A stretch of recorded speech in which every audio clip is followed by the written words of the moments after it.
यदि हम मुसीबत में फंसे किसी व्यक्ति अथवा जानवर का बिना किसी लालच और स्वार्थ के साथ देते हैं, मदद करते हैं, तो संभव है कि बुरे वक्त में हमें भी किसी का साथ मिले।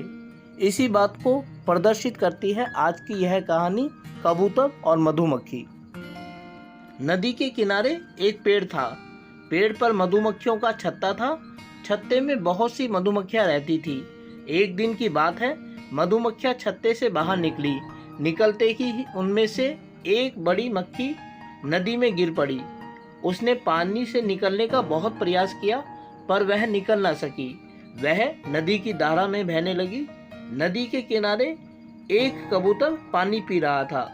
उसने मधुमक्खी को पानी में छटपटाते हुए देखा। उसे मधुमक्खी पर बहुत दया आई। वह उसे बचाने का उपाय सोचने लगा। अचानक उसे एक उपाय सूझा। वह तेजी से उड़कर पेड़ के नीचे पहुंचा। पेड़ के नीचे सूखे पत्ते पड़े थे। कबूतर ने एक पत्ता अपनी चोंच में दबाया और नदी के किनारे किनारे उड़ने लगा। कुछ ही दूर उसे मधुमक्खी दिखाई दी। उसने पत्ता मधुमक्खी के बिल्कुल आगे डाल दिया। मधुमक्खी पत्ते पर चढ़ गई और डूबने से बच गई। कबूतर कुछ देर तक पत्ते के साथ साथ उड़ता रहा। उसने देखा कि मधुमक्खी तो बिल्कुल हिलती डुलती नहीं। वह सोचने लगा, क्यों ना मैं यह पत्ता पेड़ के नीचे ले जाकर रख दूं।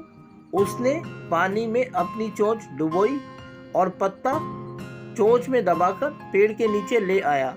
कुछ देर तक वह इस बात की प्रतीक्षा करता रहा कि मधुमक्खी हिलती डुलती है या नहीं। मधुमक्खी कुछ हिलने लगी।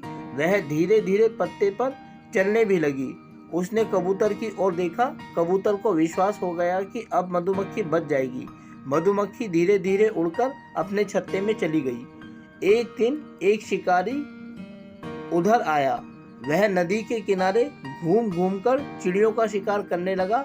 उसके भय से सभी पक्षी इधर उधर उड़ने लगे।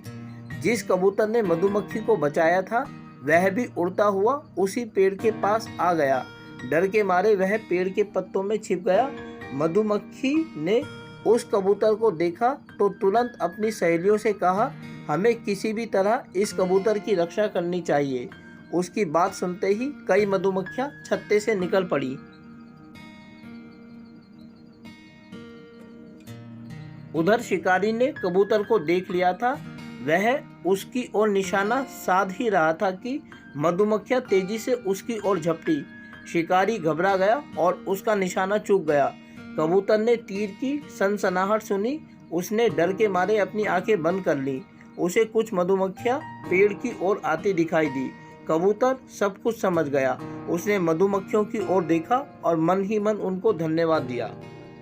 तो दोस्तों, छोटी सी यह कहानी हमें बताती है कि यदि हम किसी लालच और स्वार्थ के बिना किसी की मदद करते हैं, तो वक्त आने पर यह संभव है भी कि हमें भी उस इंसान अथवा पशु से मदद मिले।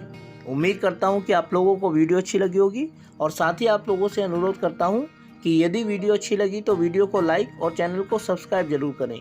इसके अलावा आगे आने वाले अन्य दिनों में अन्य वीडियोस को देखने के लिए जुड़े रहें मेरे साथ मेरे इस यूट्यूब चैनल पर, जिसका नाम है सिंपल एजुकेशन। फिलहाल आप लोगों से विदा लेना चाहूँगा। वीडियो को देखने के लिए आपका बहुत बहुत धन्यवाद।